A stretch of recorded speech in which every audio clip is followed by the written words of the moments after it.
war to end all wars had ended some 20 years before in November of 1918. The Second World War was now in full swing. Air crews of the 8th Air Force were taking the war to Germany's industrial heart. Members of the 15th Air Force were taking the air war to Romania's industrial heart, Oesti. Victory over the Axis had a price, and each day men of the U.S. Army Air Corps paid it dearly. It was on these missions that a young, lanky man from eastern Nebraska would begin to make his mark on the future. It was on these missions into Hell's Half Acre that this man would become a legend. This is the story of the man who made combat camera. This is the story of Doug Morrell. In 1937, 18-year-old Doug Morrell went to find his future in the West, California, the land of promise. And by October of 1939, he was a member of the U.S. Army Air Corps. Doug began first as a recruiting filmmaker, and then he went on to become a rated flyer, part of the forgotten heritage of the Air Force, that of the flying sergeants.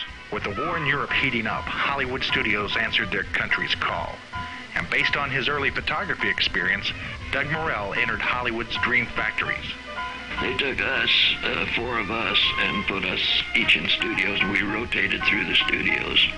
But we went on locations, we went to the sound stage and all kinds of stuff. But we followed around. I learned an awful lot just watching. That was kind of fun. With Hollywood behind him in 1943, Doug found himself documenting the war from North Africa to Italy, the 15th Air Force area of responsibility. These missions would take him to Austria, Germany, and Romania. That was one of the places that we really hit a lot, trying to keep them from getting their oil up there. In fact, they say that the Germans themselves admitted that it was a lack of oil that won the war for us. What do you think? It was a lack of oil, all right, you bet. Lack of oil, perhaps, but not lack of effort. In March of 1944, Doug's B-17 was shot down over the oil fields of Romania. Had about 5 or 6 ME-109s hopped us, and they just kept hitting and hitting and hitting us, and finally it set us on fire, and we had all tried to bail out. I mean, 5 of us got out, the other 5 got killed, blew up with the airplane. I didn't know them, so it didn't bother me so much, but because each time I flew these missions, I flew with a different crew, so I didn't, it wasn't one of these things where you're lifelong buddies or anything, so getting shot down didn't bother too much. While a prisoner of war, Doug made one near-successful escape attempt to Bulgaria. However, he was recaptured and stayed a prisoner of war until liberated by the Soviet Army in late 1944. In 1974, Chief Master Sergeant Doug Morrell retired from active duty, thus closing a colorful chapter in the history of combat camera.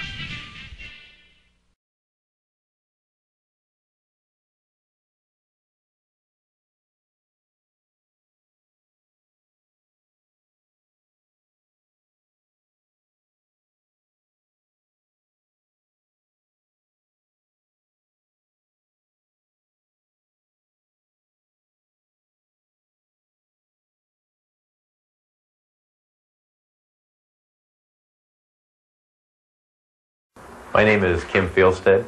I'm a major at Kunsan Air Base, Korea, and my job is a pilot in the F-16C Fighting Falcon. When we get to the squadron, during the team spirit phase that we're in right now, it's quick to the squadron, from there into the life support where we get suited up. It means putting on all our gear, simulating almost as if it was a chemical arena, and from there putting on our complete component of flying gear out to the duty desk. From there we check out all classified materials that may be pertinent to that mission. And the respect that we have for the crew chiefs are very at a high level, very high level, because they are out there to make our jets mission ready so that we can go out and make the mission happen. The main mission of the wing during Team Spirit is not much different than on a normal day-to-day basis.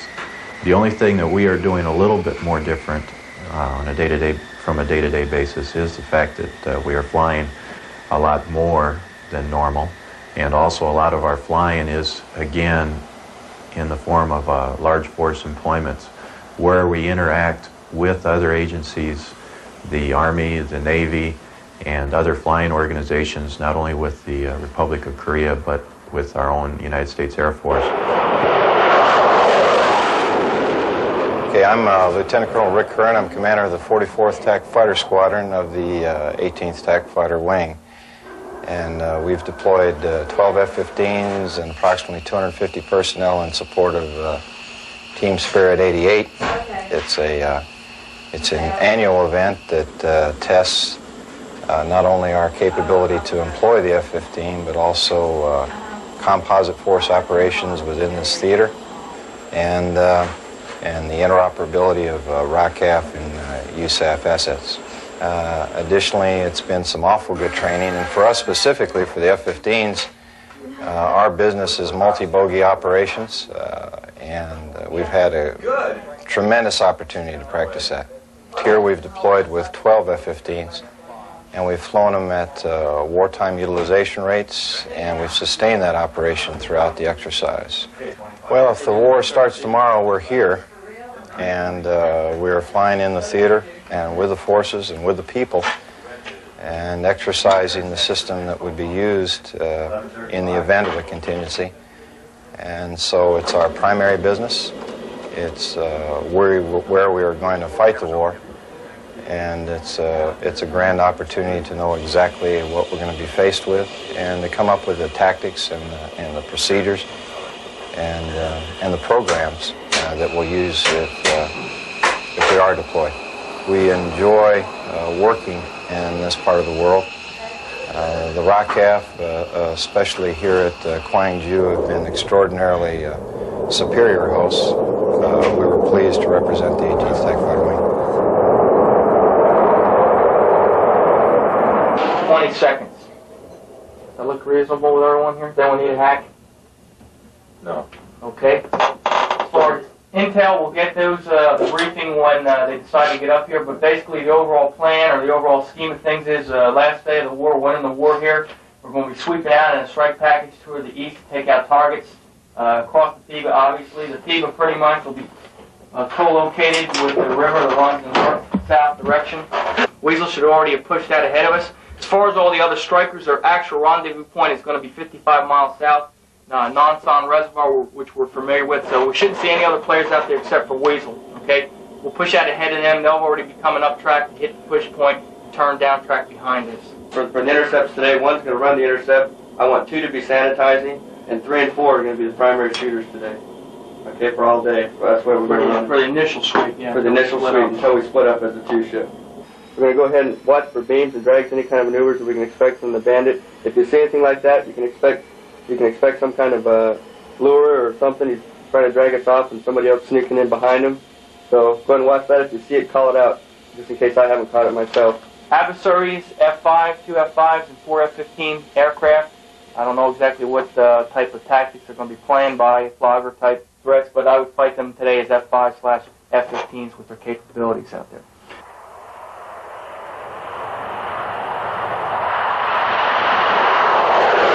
The main thing that we do a lot here is we do simulate our own employment of our jets and in the weapons employment phase. And all I can say is that we just hope that our simulations that we do are as close to actual wartime conditions, because the main thing that we are trying to perform here is during the simulations or the peacetime environment is to bring everybody back alive. And the rules of engagement that we have imposed on us help to bring about that environment. The important thing to realize, though, is that it's training us for actual wartime. And when wartime comes around, the primary goal there is not only mission accomplishment, but also this achievement of satisfactorily bringing everybody back alive. And that is ultimately how you're going to win a war. I know, it's 8 miles. Did I want to be committed on the multiple contacts? Did I copy?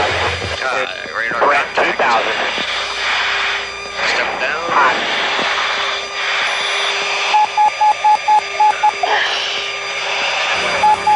Tiger now, Max.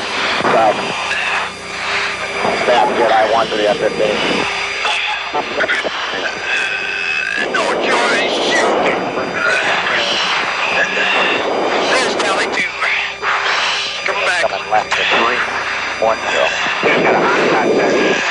I don't know, 8 miles. Did I want to be continued on the F-15? Did I drop it? Correct, 2,000. Hot.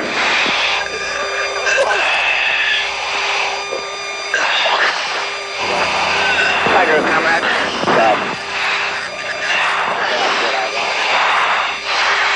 Roger, Tally, shoot. Copy, rescue. We have confirmation of down piloted aircraft in the vicinity of Namsam Reservoir area. Initiate search and rescue coordination. Rescue. This is Alpha 5-2. Alpha 5-2, Sandy 7-1, how do you read me? Loud and clear, how me, over. Give me the sum of your second and third number. 13, how copy? Alpha 5-2. Alpha 5-2, Lima Charlie. Tell me about the area around you. We're in between two dams. We're at the top of a ridge line on the east side from the valley with rice paddies. Got a mirror flash, is that you? Roger. Hold your position and batten down. Roger, Sandy 7-1. There's AAA to the northwest of us with heavy fighting. How copy? Copy, we will pay them a visit and then we will hold to the east. Stand by. Right. Site's now 4 o'clock, coming to 3 o'clock, 500 meters. That's about 200 feet. Yeah, got the guys in the field. Tally? There's 1, 2, 3, continue forward. That's 3 right to the Y. And they're coming in. You guys in straight this direction, and what's the heading? 440. You're getting a little bit slow, drifting right. Continue forward, forward. That's good, 80. Yeah, we didn't leave anybody, did we? Understand that's a negative.